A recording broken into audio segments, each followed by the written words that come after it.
Okay.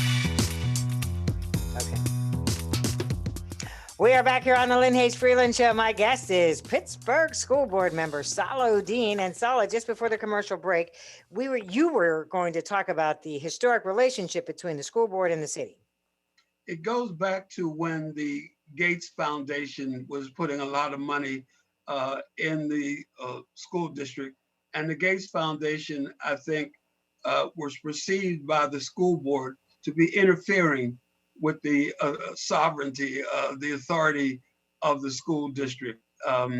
And since the school district and the city fell out, the mayor stepped back, council stepped back, the foundations have stepped back, and so nobody has stepped forward.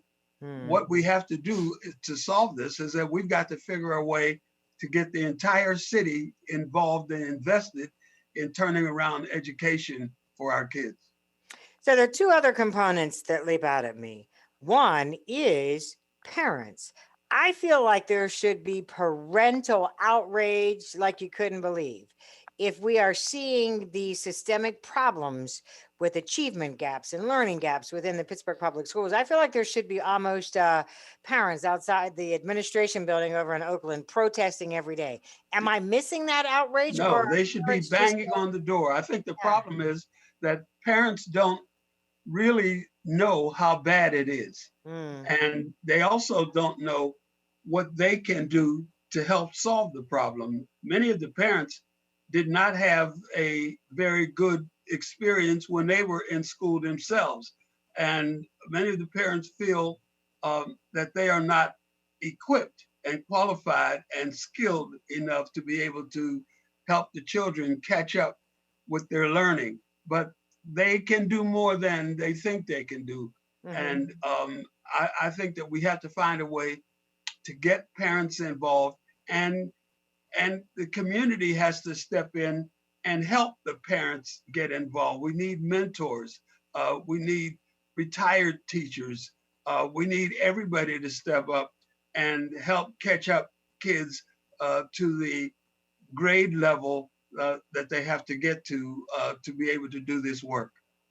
Speaking of everyone getting involved, I do think, so as the school district goes, so goes the city. I mean, that becomes a recruiting tool. If you're trying to get people to move to the area, the first thing they're going to do is look at your school district. Those are all things that you use to try to get people to move into your city. That's the skin that the city has in the game. The city has a stake in this. We can't get people to move here for work if they can't find a quality education for their children. So everybody has skin in the game, and that's why everybody has to find a way to get involved. And we have to stop this petty turf fighting because there's a need for everybody to get involved, and there's room for everybody to become involved. So we have to find a way how to all work together to solve these problems and stop the bickering among the adults and work on behalf of the children. All right, so Sala, politics. This is a mayoral year. This is going to be the year of a mayoral race. I mean, we've already seen Bill Peduto's running for re-election. We've heard Ed Gainey has declared, Tony Moreno has declared his candidacy. Should the state of our schools become part of this campaign season? It has to. It has to become part of the campaign, but don't expect a lot to come from the political campaign, because my experience with politics is that not a lot gets done and not a lot gets solved in the middle of a political race.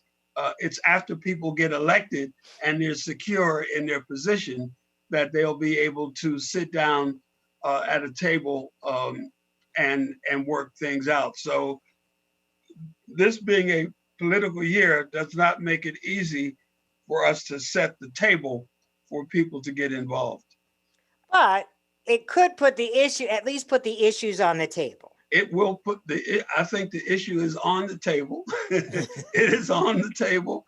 And everybody who's running for any political office is going to have to speak to the what they think they bring to the solution to quality of education in the city of Pittsburgh.